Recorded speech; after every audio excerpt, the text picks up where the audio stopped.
रुपाली चाकणकरांविरोधात पुरावे सापडल्यामुळे राजीनामा घेतला का?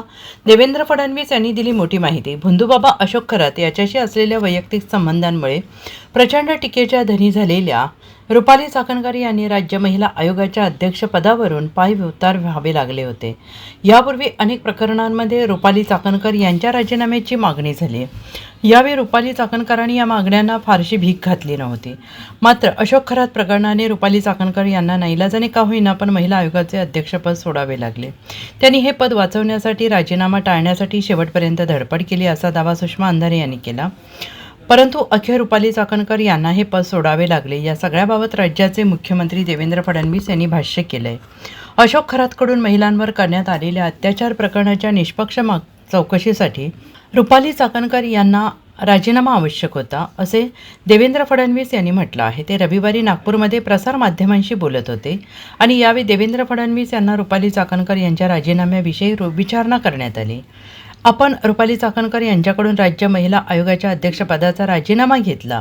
प्राथमिकदृष्ट्या त्यांच्या विरोधात काही पुरावे मिळाले होते का, असा प्रश्न देवेंद्र फडणवीस यांना विचारण्यात आला. यावर देवेंद्र फडणवीस यांनी म्हटलं आहे की असं नाही. शेवटी त्या महिला आयोगाच्या अध्यक्ष होत्या. महिलांसोबत दुर्व्यवहार करणाऱ्या व्यक्तीशी त्यांचा जवळचा संबंध आहे किंवा त्यांना गुरुस्थानी मानलं आहे. अशा परिस्थिती या सगळ्या विषयाला न्याय मिळणार नाही हे त्यांनी मान्य केलं आणि त्यांनी आपल्या पदाचा राजीनामा दिला, असं देवेंद्र फडणवीस यांनी म्हटलं आहे. हवेत बोलणं याला काही अर्थ नाही. खरात यांचं प्रकरण अत्यंत गंभीर आहे.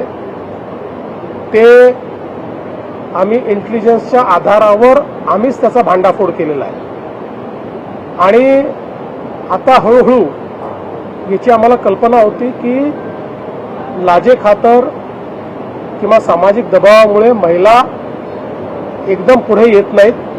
म्हणून अशा प्रकारचे जे काही विक्टिम्स आहेत त्या विक्टिम्सला धीर देऊन, त्यांच्या घरच्यांना धीर देऊन त्यांना समोर आणण्याचा प्रयत्न चाललेला आहे. त्याच्यामध्ये काही प्रमाणात आता महिला प्रतिसाद देखील देत आहेत.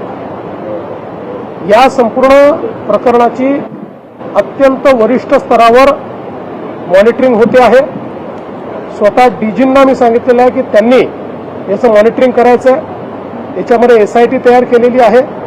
नाशिक CP आणि SIT मिळून या ठिकाणी हे काम पूर्ण करता आहेत आणि मला असं वाटतं की या संदर्भात कुठल्याही परिस्थितीत कोणालाही स्पेअर केलं जाणार नाही. आता याला राजकीय रंग देण्याचा काही प्रयत्न चाललेला आहे. कोणाजवळ काही पुरावा असेल तर त्यांनी तो निश्चित आणून द्यावा, त्याच्यावरही कारवाई होईल. पण विनाकारण प्रत्येक गोष्टीला केवळ राजकीय रंग. आता अनेक लोक जायचे, विरोधी पक्षाचे कोण कोण गेले त्यांचे मी पुरावे देऊ शकतो. माझ्याकडे सर्वात जास्त तर माझ्याकडे पुरावे आहेत याचे, पण ते पोलिसांकडे आहेत. ते पोलिसांचं काम आहे, ते माझं काम नाही आहे. त्यांना खरातांना भेटणाऱ्यांपैकी कोणाचं इन्व्हॉल्वमेंट असेल तर कारवाई होईल.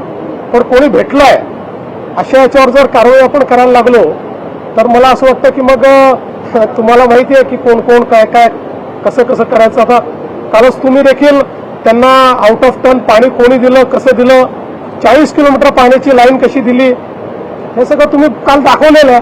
त्याच्यामुळे मला असं वाटतं की याच्यामध्ये राजकारण करू नये. हा महिलांच्या डिग्निटीचा प्रश्न आहे. अशा प्रकारे आपल्या तथाकथित शक्तींचा उपयोग करून महिलांना भरीस पाडणं यापेक्षा वाईट गुन्हा असू शकत नाही. काही झालं तरी त्यांना त्याची शिक्षाही भोगावीच लागेल. सरकार आणि पोलीस याकरता जे करावं लागेल ते करायला तयार आहे. ज्या महिलांच्या फोटोसोबत त्यांच्या विरोधकांकडून राजीनामे मागितले जात आहेत. Bureau report SBN Marathi, Mumbai.